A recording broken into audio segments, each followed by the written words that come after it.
Hello there and welcome back to the channel. I'm David Steele and here's my truck. And now let's go ahead and jump in.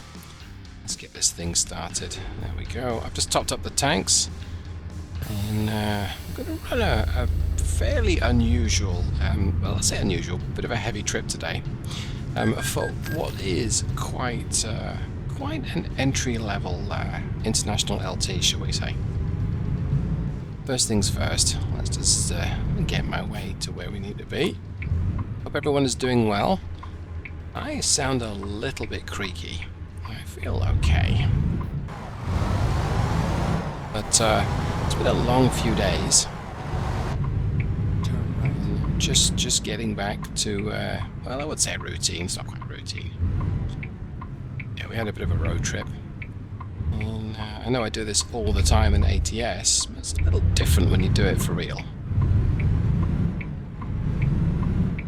Right. Now that we're on our way. Myself up to the speed limit. There we go. Good enough. Alright. So what we have here today is a... what do you call it? A fleet spec? It probably is a fleet spec international, but it does have a couple of nice features. I mean, the first one is the paint job, which is, I don't know what they call it, but it's like this wonderful orange color. It's really pretty. And secondly, sit round to the front. This is the S13 version, so we've got the S13 front grille and front bumper. And what does that mean? Well, the S13 is a fairly new engine to the international lineup. I think it was introduced 2024, might be 2025. And this is essentially a Scania Super 13 engine. Now, Scania have been making trucks and truck engines for a long time in Europe. They're a Swedish company, and they have a good reputation. Probably better than International's reputation. Now, Scania and International have the same parent these days. I believe it's called Tranta. I might have memory. It's Trant something. I think it's Tranta. And they essentially think of them as Volkswagen, I suppose. That's probably the closest way to imagine them. And they own Scania, International, Speeding. They also own MAN. Along with Volkswagen, Seat, Audi, I think Rolls-Royce, Bentley, and lots of different manufacturers. Now, that doesn't mean we're going to see a Bentley engine under the hood of an international truck anytime soon. What it does mean is that we're seeing essentially a Scania engine. Now, it's not entirely a Scania engine. It's got International's expertise and know-how, and before you give a little smirk and say good luck with that, yeah, I know. This engine is, I would say it's a bit underutilized on the channel. I tested it a lot when I was adding it to the Steel Productions engine pack, but I haven't used it a lot, and I don't really know why, because it's a very pleasant engine to work with.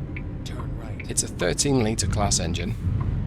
It's an inline 6, and it's modern. It's got all the modern things you would expect. So lots of torque low down, back buckets of torque low down, and the S13 is the combination of an engine. Okay, turn off that blinker. It's a combination of an engine and a transmission. So you bundle International's T14 transmission with the S13 engine, and that gives you your S13 powertrain package. And I just checked earlier on, yes, we do have the badge showing up there on the right. I've mildly tweaked, adjusted a couple of things on this engine. This is a prototype or a test run. I don't think there's going to be anything really that's going to stop this engine from going into the Steel Productions engine pack, the slightly modified version. But in testing it, you know, I realized I gotta drive this thing more. This is a really good engine. At least in terms of power and torque and how it delivers. It's go. Right, let's pick up my job. I think we had an external contract. It was cement I opted for. think. Okay, maybe it was a freight one. Okay. Cement, so 223 pounds. That is a heavy cargo for this truck.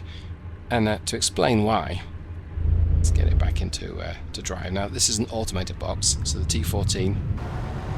None of this manual shifting here. I'm doing this all automated. Yeah, we've got the full aero package here, even including the wheels. The S13 short day cap wheelbase does not come with covers for the fuel tanks. But other than that, everything that we could have aero-wise, we've got. I do not have advanced coupling turned on, so we're just going to get it close enough.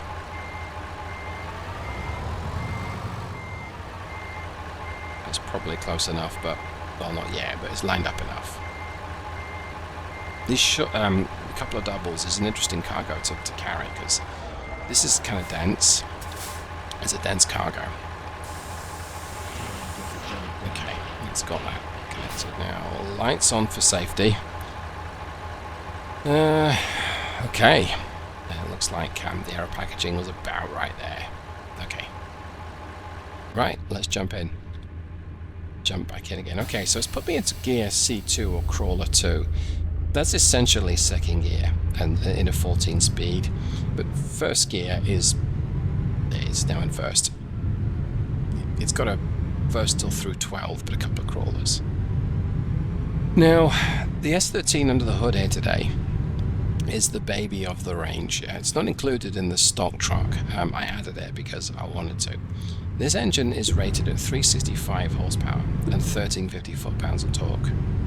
So for this mass of cargo, it's not a lot, but I'm confident it's going to pull it just fine. Now, what really helps are, yes, those two crawler gears, and what I'm going to say is sensible gearing. Okay. So the T14 we're using is the one with the 285 final drive. And a 264 is also available in the Steel Productions engine pack, and a 215, I believe. The 215 is kind of outrageous. I mean, that's extremely tall gearing, and quite often you'll not be using top gear. It's just the way that works. Now, you might if you're cruising along at 70, which presumably is what it's designed for. I don't even think 65 might be a possibility, but it's really it's not exactly it doesn't feel as workable, and certainly for one of the least powerful engines, it doesn't really seem workable. With this kind of cargo, no, I don't think it would be. But the 285, yeah. Big yawn, excuse me. This thing is geared to do just over 1,000 RPM at 55, and what that means is you need an engine that can deliver a lot of low down power and torque. Now the PACCAR MX-13 does this, and the DD-13 does this, but I reckon the S13 is possibly better. And I say possibly. Yeah. Where do you go from saying possibly? I'm intrigued by how well this thing goes. Okay, come on. Go straight. Oh, bloody traffic lights. Oh, massive stutter from the game there as well. Good grief. That was like me at 16 when a pretty girl would even look vaguely in my direction. Good grief. Massive stutter. Well, I guess I haven't fixed my stutter issues with the machine then. Oh, I figured. So yeah, it's this thing pulls exceptionally well for what is such a low-powered truck, and to the point that I did a lot of my testing in the sort of middle ones. So like the 430 horsepower, 1550 foot-pound of torque it's pretty much smack bang in the middle of the range. I did a lot of testing with that engine because it's best of both worlds, or worst of both, I suppose. But yeah, excuse me. maybe were they supposed to stop? Yes, they were. Okay. Anyway, yeah, so the 365, it's, it wouldn't be the least powerful in the game if you just installed stock engines. There's a 355, it's a 345, 1360 engine from Mack. Thinking about it, that's an 11 litre. And the ISX12 is available in 370, 1350, so slightly more power. But this thing just seems to just outperform them. There's a 380 horsepower version of the MX-13. Is it 380? Yeah, I'm pretty sure it's 380. It was not particularly well stressed, and this gearbox seems to work really well, despite being, I would say, just a little tall geared for the kind of output we've got here. Wow, so many speed limits. This is like being an ETS. Alright, so I reckon it's going to take me 6 hours to get there, and I've only got 7 hours left in my shift, so I need to get a move on. Come on, guys. It's not like I'm hauling, you know, a couple of bars of chocolate in the back here. This is a pretty heavy load. Can we get going, please? Okay, we should better get going now. Alright, come on. Okay. So I did tune the gear shift points to be deliberately conservative, which both maximizes the low-down torque available from the engine and also it helps fuel efficiency. And that's really what the S13 is designed for us. It's supposed to be, you know, super efficient, and efficiency comes from a few means. I mean, turbo compounding, a great way to reuse energy that would otherwise be chucked out the back. Aerodynamic fairings, low rolling resistance tires, low friction components right across the board. Tall gearing is another one. If you can deliver the amount of power you need to drive the truck at the speed that you need, you want as minimum revs as you can to do so. And simply be put, because the slower the engine's turning over, the less the friction. This moving parts aren't moving so quickly. I've just tapped it up to 30 on the cruise control and it's just picked up beautifully. And then it short shifts at 25 to go up into 9th gear. That's just, that's pretty fantastic. I'm going to see if it'll shift up into 10th, let's see. Yeah, it will. And it's capable of going up this hill more or less without losing speed. Okay, it wanted to change down, but it was getting close to it. This is only a 1350 foot-pound torque engine. It's just delivering most of it at this kind of engine speed. You can feel the weight though. Okay, I'm not going to tap up cruise because it's struggling to do 25 up this hill. So having said how amazing it is, yeah, it is struggling here. Wind gusts. Driver or weather, sir? Don't you know?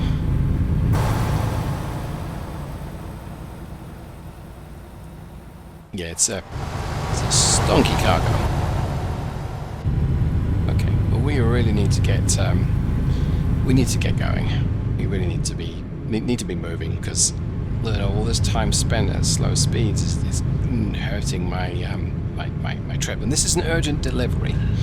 Now that doesn't give you a license to bend some of the speed limits, but I mean I'm going to work this truck pretty hard, hopefully without crashing, because that's always a bad thing. Plus you tend to be late. Okay, let's just tap up to 55 a little early. So with peak torque available from 900 RPM, it means it's in top gear at way below 55. And hoofing it down this hill, it's going to short shift. There you go, 55, and we might let the speed accelerate a little bit. Yeah, I'm giving it a squeeze of power there, but that's because we're going up a hill now. I'll try and maximize my energy, or minimize my energy use. Right, so now cruise has taken over and it's going to downshift. There we go. Okay. Might want to go down to 10th. I'm not gonna. I'd like to feel like changing down for it, but I'm just gonna let it ride up the hill and look at that. Color me impressed. Okay, it did drop another gear right towards the almost the very top of the climb.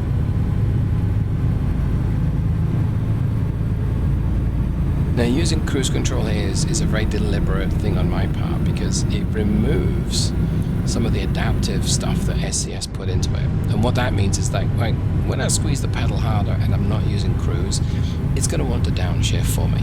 I'm actually going to lift off here completely. I think we're going to be late on this trip, just to foreshadow.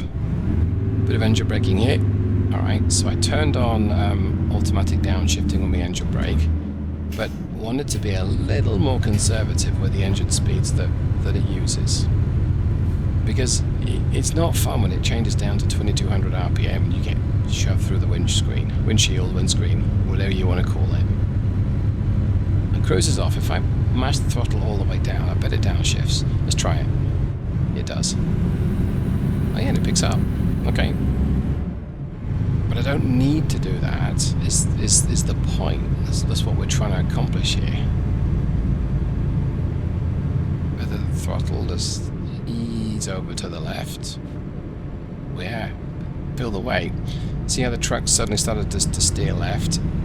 It's a combination of how my controller's set up and the fact that there's a bit of mass there that seems to give you a bit of body lean. A little quick for this corner. Bit of engine brake again.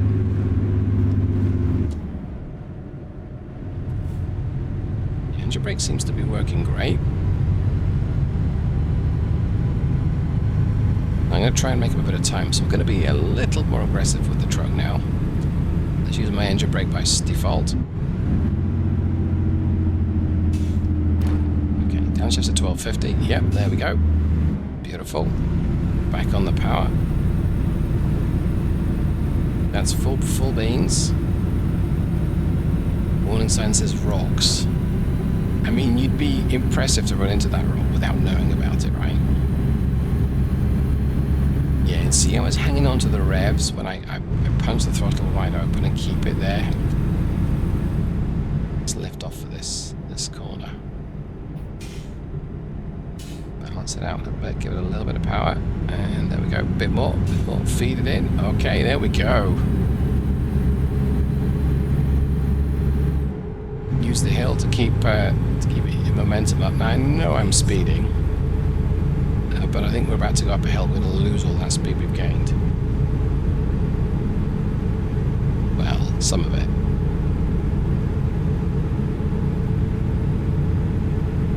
Going too fast. So I adjusted a few settings on my machine. I turned the shadows down from medium to low to help see if that helps performance, and I turned off grass. So we've just got medium vegetation, and there's no grass showing, to try and ease the CPU load. And maybe it helps, maybe it doesn't. I also changed the scaling. I was running it at 300%, seemed to work fine, but dropped it down to 200, and I'm still seeing pretty good GPU utilization some of the time, but right now I'm really not. Right now my frame rate is restricted by my CPU, but it is managing to do 60 frames a second. It just feels a little stuttery. I don't know what my 1% low would be, but probably not great. So another downshift, and this is me driving it without cruise control. Let's get back on cruise. Stay green truck, stay car.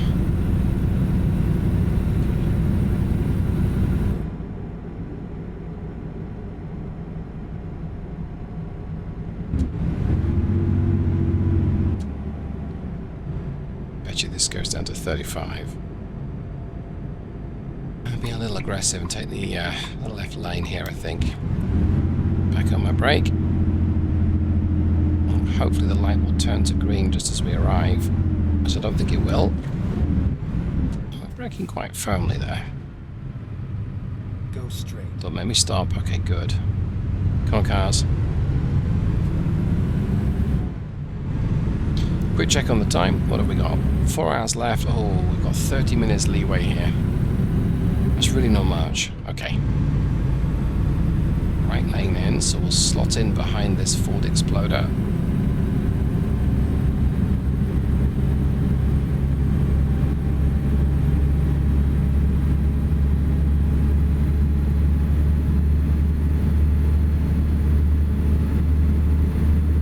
We're definitely going up a hill because it's letting the revs extend to 1550.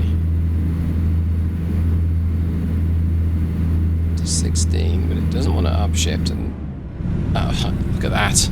Well, I said it doesn't want to, and it went ahead and did. Okay, so that's me at full power, and it's gradually accelerating. 9th gear, up to 1300 revs. I'm going to use cruise. There you go, set cruise at 35.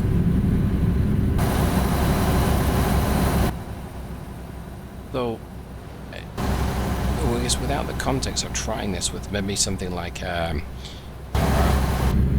maybe an A26 or possibly just a Cummins X15, it's really hard to sort of illustrate just how effective this this little engine is. So it's upshifting to 10th to 35 just to be cheeky about it.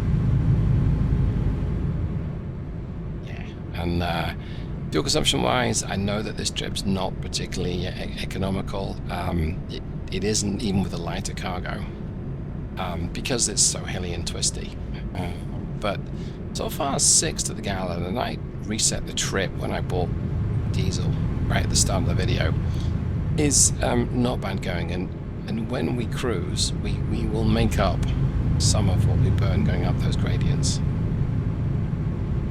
You never quite make all of it up, but if you can spend a good amount of time cruising at 55, 60, 65, this truck's or with a lighter cargo at least, it's getting close to 10 miles per gallon at 60. Possibly slightly more. And that's with this gearing, and you could use a slightly taller gearbox to get slightly more miles per gallon, but you ruin some of your flexibility, so there's always that little two-way tug there. I think going with the shortest T14 transmission was the right choice for the least powerful engine. Now, if we were hauling in Texas, I might go for the 264 for the middle transmission, because it depending on which part of Texas, of course, is quite flat. It's quite flat, and the speed limits are quite high. So, you know, having the truck geared better for 75, if you know you can get there, makes sense.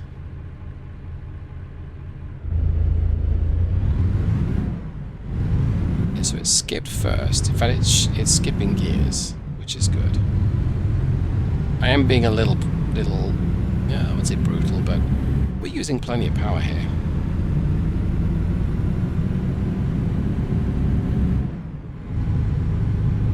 Okay. Lift that off. Then turn right. Let's turn the corner. Turn right.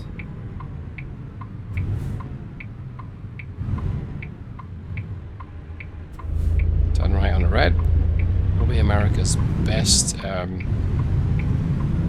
best benefit, maybe. I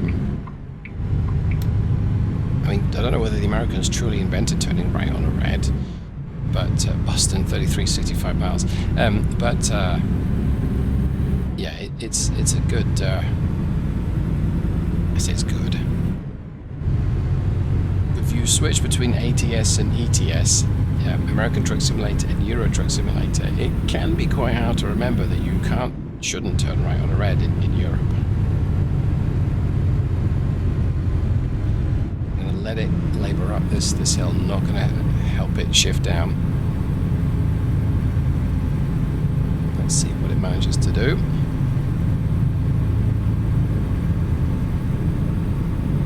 I'm still getting what feels like jitter, but my frame rate is showing a 61. This is interesting. Excuse me. Though my video RAM use is very high. Yeah, it's down to 800 megabytes free video RAM, which tells me something. Changing around with all the zoom scaling has clearly used a bunch of video memory. Right, let's get the speed back up to 55. We have got 15 minutes leeway here. Okay. You even listen to me. Yes, Doug, I do listen to you. I just choose to ignore you some of the time. I don't think we can do 65, but we'll set cruise there and see what happens.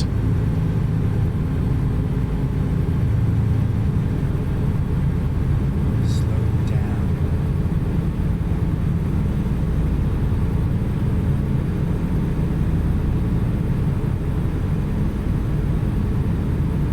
Well, it's hoofing it up to 60. Going to hit something. It doesn't want to go any quicker.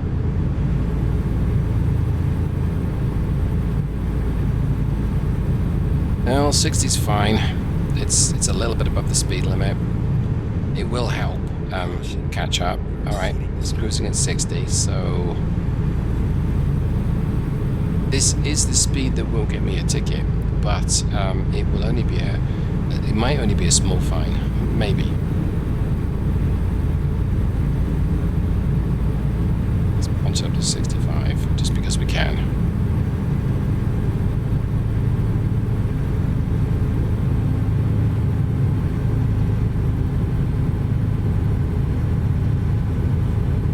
Speed is bleeding off.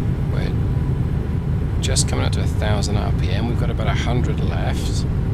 Is it gonna downshift up the hill, or could it keep? I think it's gonna keep it going. It's a long hill though.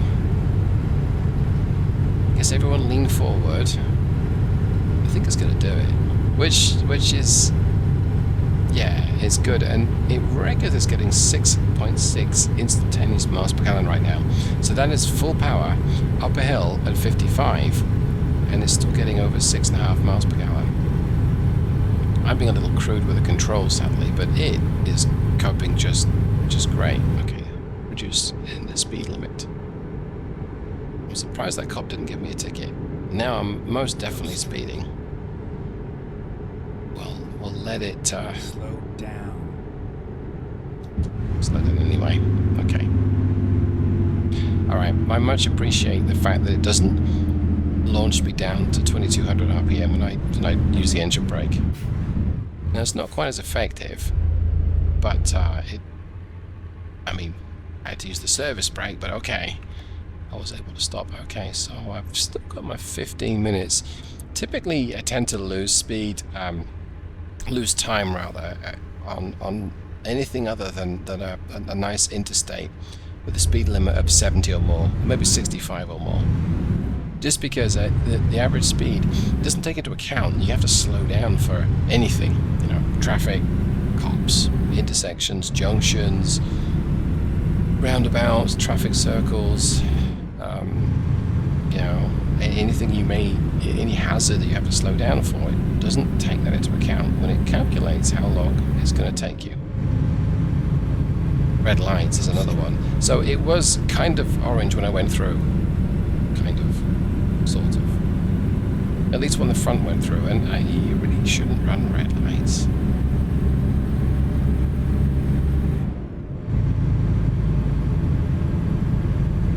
Go straight.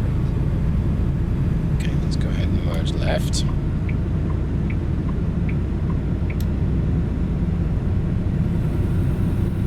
And get my cruise up to 65. We're just going to blow through 45 if we can.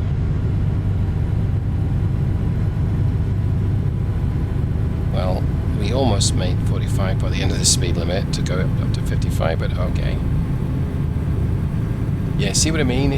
It's taken a bunch of time out of my leeway. Now, I'm going to take 2 hours and 2 minutes to get there. And I got 2 hours and I had 2 hours and 6 minutes. So, I'm really pushed for time. So if I can exceed 55 and hunker along at 65 or possibly slightly more, oopsie, it's really going to help.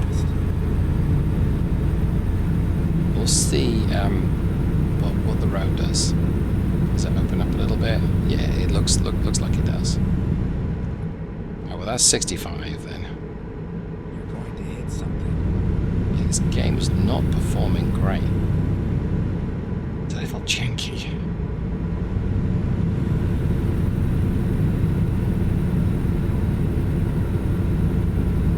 How many times do I have to tell you to slow down? Always at least one more time, Doug. Always tell me to slow down one more time. So of course, getting up to 65 is one thing, but having enough power to get past slower traffic is something else. And this is not going to happen on anything less than a section of dual carriageway, in other words, a two-lane road, or I would say nerves of steel. I don't want to, yeah, or sheer dumbness, and I'm struggling in a way to phrase that might not upset half my potential audience.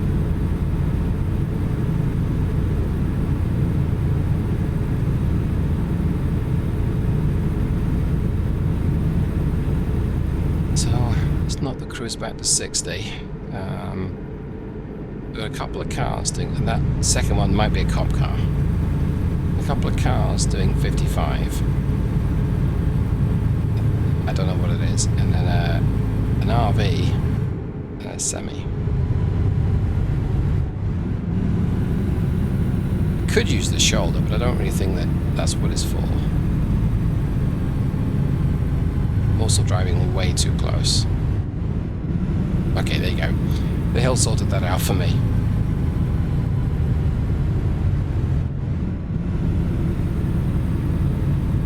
Down to 9th. I think it's going to need another down change. Maybe. Yeah, I think it will. There we go. It's down to 8th. Can I hold it in 8th at like 20 miles an hour? Nope. Might want to change down again. No, maybe.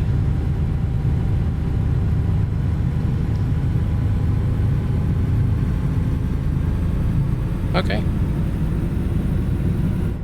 I really feel I need to try that road with a different engine and the same cargo, or a very similar weight cargo. It's going to be a little tough to do. It would be easier if I had my own trailer and an own cargo type. Maybe that's something I can. Maybe I need a standardized hill test or something. Start the bottom of this hill at 55 and see what you're at the top. And back in the day, where the 1970s, 1980s, when a car was tested, they typically had a hill test that was something like, you start this hill at this speed in this gear if there were manuals, and you see what it's doing at the top of the hill. And with an automatic, there's another factor. So is it really fair to have a manual doing 55 in top gear at the bottom of a hill and an auto the same? The automatic's going to immediately change down. Well, see, it's going to change down when it needs to, and so it's going to get up the hill quicker, you would think, than the manual.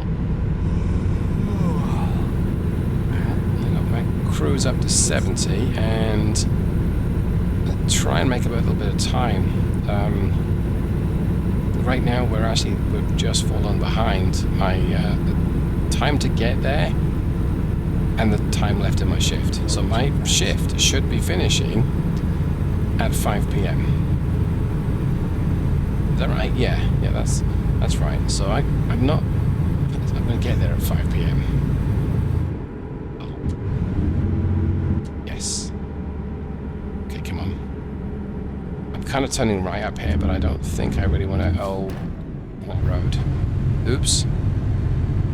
Hooligan. Okay, don't do that at home, kids. That's a very dangerous thing to do.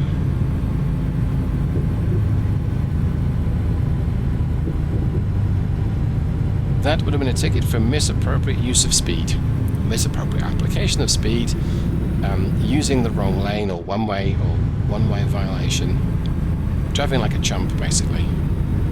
So yeah, I got myself one of those. Way to go. Right, stay green, stay green, stay green, stay green, stay green, stay green. Stay green, thank you. Slow down. Yeah, Doug, I'm doing a little over it. It's fine. There's no children playing. School finished an hour and a half ago. It's okay.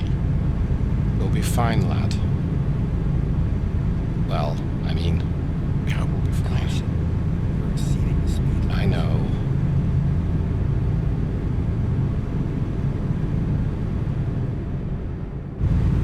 Accelerate for the traffic lights.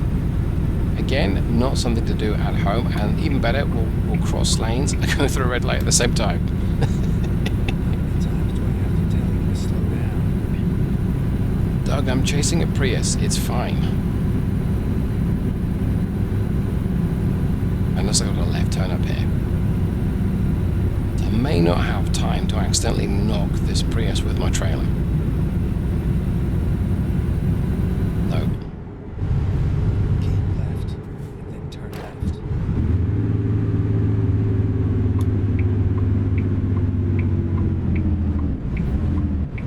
Turn left.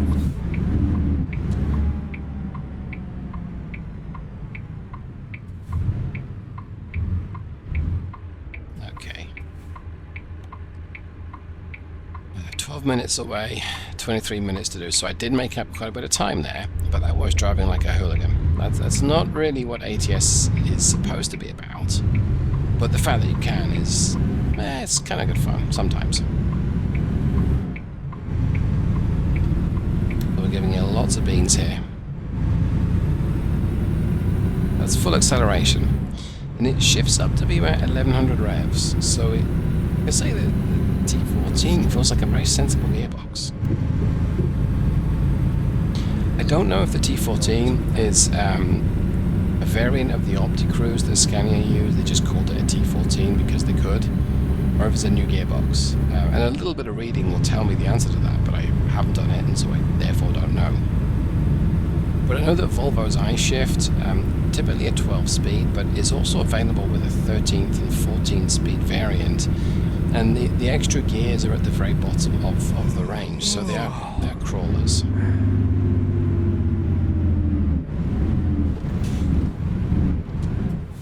Yeah, I think the changes to the engine brake have really helped. It doesn't go quite so crazy. What would happen before, depending on how the engine was set up, you'd hit the engine brake key button, and you get no engine braking until the transmission has dropped you 1, 2, or sometimes even 3 gears, and put the engine to the top of its engine braking range that it can. Now, on some trucks, it's noticeable, but it's not as bad, or rather, it's much worse when your engine is optimized or biased to run at sort of 1200 RPM or less. Because going from 1200 RPM to 2200 RPM, it is a bit of a bump. I mean, it's a big change in both sound, and of course, it would have probably not be that smooth. And so with this, with the S13, yeah, it was jarring. Oh, I gotta slow down, let me tap the engine brake. Now you can customize how the engine brake and the retarder works. And that's something that I've played around with. It does work very well. But I'm also aware that I can spend a lot of time, some time, tuning that and giving it 4 strengths of engine brake and all that kind of jazz. And it will do it if you use it with cruise control. But the way I've got my controller set up, I don't have the easy ability to change engine brake strengths. So I've got to take a hand off the controller and go to the keyboard and tap a couple of buttons there, up and down. Which I can do, but nah. One of the things I've tried with is stage 1 is 33% engine brake, stage 2 66% engine brake, stage 3 100% engine brake, and stage 4 is 100% engine brake and a downshift. And you can also throw in some use of the retarder in there as well. Okay. It's like I made it with a bit of time, but let's attempt the parking here and give you some final thoughts on the truck. So, the S13 as a day cab is a little shorter than the normal the normal International LT. I like the car. I like the sound. It's a good stock engine sound. It performs admirably. Performs very well for what it is. And let's see how well we did consumption-wise. Okay, what do we do? So 283 miles, yep, and we burnt 46.7 gallons of diesel. So that is about 6 miles per gallon, give or take exactly 6. Maybe slightly higher, so not bad going.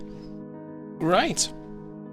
Well, I hope you enjoyed me driving like a lunatic and talking so much about the S13. I hope you got something from this. I hope you enjoyed it.